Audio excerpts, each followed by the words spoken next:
எங்களை ஆதரிக்க வேண்டியனார். அது எங்களை ஆதரிக்கிற வேண்டிய நாட்டை பகையை உண்டு பண்ணி எங்களை விட்டு உலகத்துக்கு அந்நியப்படுத்த முடியும். அந்த அளவுக்கு அந்நியப்படுத்துகிற வேலையை தமிழ்நாட்டில் இருக்கிற சில அரசியல் தலைவர்கள் செய்வர்கள் இன்றைக்கும் அவர்கள் செய்து தான் இருக்காரு. அதே அதுல இந்தியாவுக்குள்ள ரஜினிகாந்தியை படுகொலை செய்வது, பத்மநாபாவை படுகொலை செய்வது எல்லாம் நடந்திருக்கக்கூடாத காரியங்கள். இந்திய நாட்டுடைய தலைவரை படுகொலை செய்த ஒரு இயக்கத்தை அங்கீகரிக்கணும், அவர்களுக்கு ஆதரவு வந்தவங்க சொல்லி கேட்கறது எந்த விதத்துல நியாயம் இல்லை. காரணம், அதுல பாதிக்கப்பட்ட ஆட்களுக்கு தான் தெரியும், பாதிக்கப்பட்ட நாட்டுக்கு தான் தெரியும் அவங்களுடைய வழி என்னன்னு. அது இதுல இந்தியாவான் செய்து யார் பிரச்சாரம் செய்ய கேட்டா, தமிழ்நாட்டில் இருக்கிற சில அரசியல் தலைவர்கள் தங்களுடைய லாபங்களுக்காக வேண்டி தாங்கள் ஏற்கனவே கேட்டு நொந்து போய் கைவிட்ட பிரச்சனையை விடுதலை புலிகளின் ஊடாக அவர்கள் நிறைவேற்ற பார்த்து அது இந்தியாவுக்கு எதிரான கருத்துக்களை சொல்வதன் மூலமாக அவர்கள் நினைத்துக் கொண்டது இந்தியா தான் இதில் காரணம். இந்தியா அப்படி நேரடியாக தெரியல. இந்தியா ஓப்பனாக அவர்கள் சொல்லியிருக்காக நாங்கள் சில பொருட்கள் வழங்கியிருக்கிறோம், விவகாரங்கள் அருகில் இருக்க நாட்டுக்கு அவர்கள் வழங்குறது. அதாவது பிரச்சனைக்குரிய ஆட்கள் இதுல இந்தியாவை அடையவில்லை. பிரச்சனைக்குரிய ஆட்களுடைய தரகர்கள் இந்தியாவின் மீது பழியை போட்டு இந்தியாவை எந்த அளவுக்கு எங்களை விட்டு அந்நியப்படுத்த முடியுமோ அந்த வேலையை சேர்த்தார். சரி, அவர்கள் இந்தியாவை அந்நியப்படுத்தி போட்டு அவர்கள் யாராவது கூட்டிக் கொண்டு எங்களுடைய பிரச்சனையை தீர்த்தார்கள் என்றால் அதுவும் இல்லை. குறிப்பாக இப்ப அண்மை காலங்களில் இலங்கைக்கு போயிட்டு வந்த ஒரு வக்கீல் பெண் ஒருவரை கைது செய்து விட்டார்கள் அங்கே என்று சொல்லி இதற்காக உடனடியாக எல்லாரும் அறிக்கை விட்டார்கள். வைகோபாலசாமி அறிக்கை விட்டார், அவர் உடனடியாக விடுதலை செய்யணும்.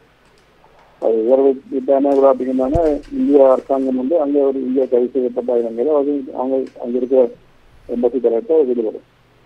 அறிக்கை பின்னால் அவர் விடுபட்ட உடனடியாக வைகோ நேரடியாக சென்று அவர்களுக்கு மன்மோகன் சிங் அவர்களை சந்தித்து அவருக்கு வாக்கு தெரிவிக்கப்பட்டு நீங்கள் விடுதலை செய்வதற்கு நன்றி தெரிவித்து தங்களுடைய நாட்டுக்கு இருந்த ஒருவரை விடுதலை செய்வதற்கு மத்திய அரசு கோரிக்கை வைக்க முடியும். ஆனால் ஈழத்தமிழர்கள் அங்கே சாகும் பொழுது மத்திய அரசுக்கு எதிரான கருத்தையும் ஆர்ப்பாட்டங்களையும் செய்து தங்கள் வாக்கு தரப்பான் முயற்சித்தவர்களை தவிர எங்களுடைய இனத்தை காப்பாற்ற அவர்கள் முயற்சி செய்யவில்லை. அல்லது இன்றைக்கு தான் அவர்கள் சொல்லவும் யார் இந்தியாவை நிராகரித்து போட்டு நாங்கள் விடுதலை இழந்திருக்கலாம் என்றால் இதே நபர்கள் சொல்லணும். அப்ப அடுத்தது யார் எங்களுக்கு வேலை செய்யறோம் இல்ல, தங்களுடைய சுயநலத்திலிருந்து வந்தனால் அவர்கள் தங்களை பக்கத்தில் வந்துக்கிறார்கள். அவை இந்த கூட்டு நாங்கள் ஏற்றுக்கொள்ள முடியாத அடுத்தது இந்த நாடு தன்னுடைய தலைமையை இழந்திருக்கு. அதனால பார்த்து கொண்டு இருக்கிறதுல நாங்கள் கேட்க ஏன் பார்த்து கொண்டிருக்கேன்னு கேட்கிற உரிமை எங்களுக்கு இல்லை. அப்படி உரிமை இருந்ததுனால அந்த சம்பந்தப்பட்ட ஆட்கள் இறங்கி தவிர்த்திருக்கோம். அவர்கள் ஏற்றுக்கொள்ள முடியாது.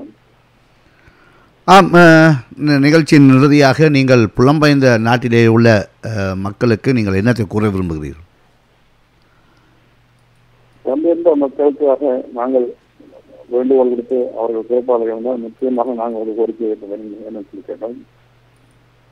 எங்களுடைய இனம் இப்ப பாதுகாக்கப்பட வேண்டுமாக இருந்தால் நாங்கள் எது சாத்தியமான வழியோ அந்த சாத்தியமான வழியை நாங்கள் இறங்கி போயிருந்தானே அணுக வேண்டும். இந்தியாவை குற்றம் சாட்டிக் கொண்டு இந்தியாதான் இதுக்கெல்லாம் காரணம் என்று சொல்லி இந்தியாவை என்று பெஞ்சாட்டி இந்தியாதான் செய்ய வேண்டும் என்று சொல்லி அடுத்த பக்கத்தில் உத்தரவு போடுறதுக்கு எங்களுக்கு அந்த உரிமை இல்லை. ஆகவே நாங்கள் எதிர்ப்பு சக்தி என்பதற்கு பின்னாடி பின்னுக்கு நின்று கொண்டு நாங்கள் குரல் கொடுக்க போகக்கூடாது. எங்களுடைய மக்களை காப்பாற்ற வேண்டுமாக இருந்தால் யார் இதுல உடனடியாக தலையிடக்கூடிய சக்தி, அந்த சக்தி தலையிடுமா, தலையிடக்கூடிய வழிவகை என்ன என்பதை அவர்கள் ஆராய்ந்து அதற்கு ஆதரவு அளிக்கணும். நாங்கள் கேட்கல இப்ப நாங்கள் எடுக்கிற இந்த இதுக்கு எங்களுக்கு எல்லாரும் ஆதரவு இன்னும் நாங்கள் அதை மீட்டெடுக்க ஆரம்பிக்கவில்லை. தனிநபர்களுடைய முயற்சி, ஒரு தனி இயக்கத்தினுடைய முயற்சி அல்லாமல் இது ஒட்டுமொத்த மக்களுடைய முயற்சிகள். ஆனால் இதுல ஒட்டுமொத்த மக்களின் ஈடுபட்டால் கண்டிப்பாக இந்த பிரச்சனை இந்தியா தலையிடும். இந்த பிரச்சனையை ஒரு முற்றுப்புள்ளி வைக்கிறதுக்கான வாய்ப்பு இருக்குது. ஆகவே இனிவரும் காலங்களில் இந்தியா எதிர்ப்பு பிரச்சாரத்தை நீங்க எந்த அளவுக்கு அதிகமாக மேற்கொள்கிறீர்களோ அந்த அளவுக்கு எங்களுடைய மக்களுடைய பாதுகாப்பு கேள்விக்குறியாக போகும். இதை புலம்பெயர்ந்த மக்கள் அறிந்து கொள்ள வேண்டும். இங்கிருந்து படையெடுத்து போவார்கள். இங்கிருந்து தமிழ்நாட்டிலிருந்து ஐரோப்பிய நாடு மற்ற நாடுகளுக்கு இலங்கை தமிழர் மத்தியில நிறைய பேச்சுகளை பேசுவார்கள். இந்தியாவிலிருந்து போற பேச்சாளர்கள் அவர்களை தூண்டி விட்டு போட்டு அவர்கள் அங்கிருந்து பணத்தை எடுத்துக்கொண்டு இங்கே வந்து இதெல்லாம் நல்ல வாழ்க்கை அனுபவம். இன்னைக்கெல்லாம் இப்போ இந்த பிரச்சனையில யார் எதுவும் பேசுறதுக்கு அவங்களுக்கு எழுதிடும். அது தங்களுக்கு தேர்தலில் போயிட்டு எல்லாம் எவ்வளவு ஒன்று நடந்தால் அதுக்கு வந்து தலையிடணும். தயவு செய்து தமிழகத்தில் இருக்க இந்த சில தலைவர்களுக்கு பின்னால போறதை நிறுத்திட்டு எங்களுக்கு என்ன செய்தால் எங்களுடைய இனத்தையும் எங்களுடைய பிரதேசத்தையும் நாங்கள் காப்பாற்ற முடியும் என்பதை ஆராய்ந்து பார்த்து அவர்கள் முடிவெடுக்கணும் தான் நாங்கள் கேட்டுக்கொள்வோம். மிகவும் நன்றி. உங்களுடைய எண்ணங்களும் நோக்கங்களும் வெற்றி பெற, குறிப்பாக உங்களுடைய நெடும்பயணம் வெற்றி பெற இந்த வகையிலே தமிழ் ஒலிபரப்பு கூட்டு தாபனம் அதன் நேயர்கள் சார்பிலும் நிர்வாகம் சார்பிலும் வாழ்த்துக்களை தெரிவித்துக் கொள்கிறது. நன்றியும் வாழ்த்துக்களும் உங்களுடைய இந்த நேரத்துக்கு. நன்றி, வணக்கம். உறவுகள் இதுவரை கேட்டது ஈழ தேசிய ஜனநாயக விடுதலை முன்னணியின் தலைவர் ஞாவண்ணா ஞானசேகரன் அவர்கள் மனம் திறந்து பேசிய பல விடயங்களை உங்களுடன் பகிர்ந்து கொண்டோம்.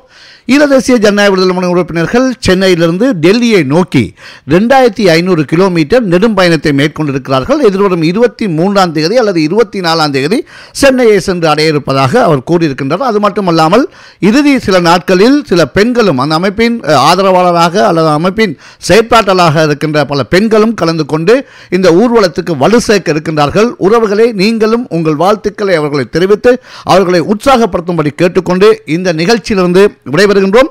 மீண்டும் இன்னொரு நிகழ்ச்சியை சந்திப்போம் உறவுகளை. நன்றி, வணக்கம்.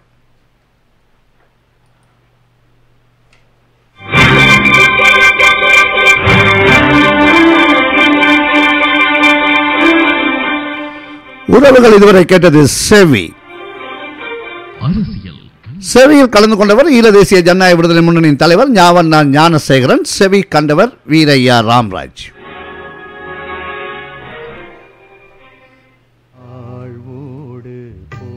ஈழத்தமிழர்களின் விடுதலைக்கான சென்னையிலிருந்து புதுடில்லியை நோக்கிய நெடுந்தூர நடைப்பயணத்திற்கான ஆதரவு கூட்டம். இலங்கை இந்திய ஒப்பந்தத்தை வடக்கு கிழக்கில் அரசியல் திட்டமிடப்பட்டு குடியேற்றப்பட்ட சிங்கள குடியேற்றவாசிகளை வெளியேற்ற வேண்டி மகஜர்.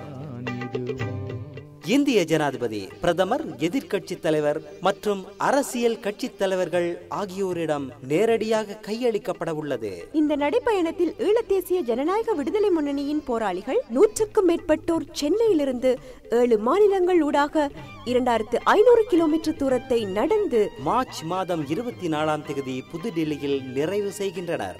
இந்த நடைப்பயண போராளிகளுக்கு ஊக்கமளிக்கும் ஆதரவு கூட்டம் hero leisure centre, Christ search avenue, hero. 13 March மாதம் ஞாயிற்றுக்கிழமை, நேரம் மாலை 3 மணி முதல். அனைவரும் திரண்டு வாரீர். சிறப்புரையாற்றுவோர் மருத்துவ கலாநிதி நிக்கலஸ் பிள்ளை, திரு தி சம்பந்தன், கலாநிதி வசந்தகுமார், திரு சிவபாலன், கவுன்சிலர் போல் சத்யநேசன், திரு ரவி சுந்தரலிங்கம், திருமதி ஜென்னி, திரு கே ராஜகோபால், திரு சி சூரியகுமார், திரு போனா சிவசுப்பிரமணியம், திரு நல்லத்தம்பி ஜெயபாலன், இரா ஜெயதேவன், திரு மகாலிங்கம் சிவம், திரு சே யோகராஜா, திரு ஸ்கந்தா, திரு சானா அரவிந்தன், திரு ரஞ்சன் நவராஜா, திரு நவரத்னர் பரமகுமார், திரு இரா மனோகரன், திரு அமுதன் ராஜகாரியர், செல்வி வசந்த் சுப்பிரமணியம், திரு தா சோதிலிங்கம், மருத்துவ கலாநிதி பாலா, திரு எஸ்.பி. யோகரட்னம், கலாநிதி ரத்னேஸ்வரன், திரு வி. சிவலிங்கம் மற்றும் திரு வி. ராமராஜ் அவர்களும் உரையாற்ற உள்ளார்கள். அனைவரும் கலந்து கொண்டு ஆதரவு தருமாறு கேட்டுக்கொள்கின்றோம். தொடர்புகளுக்கு ராதா 07727856996, ராம்ராஜ் 0781700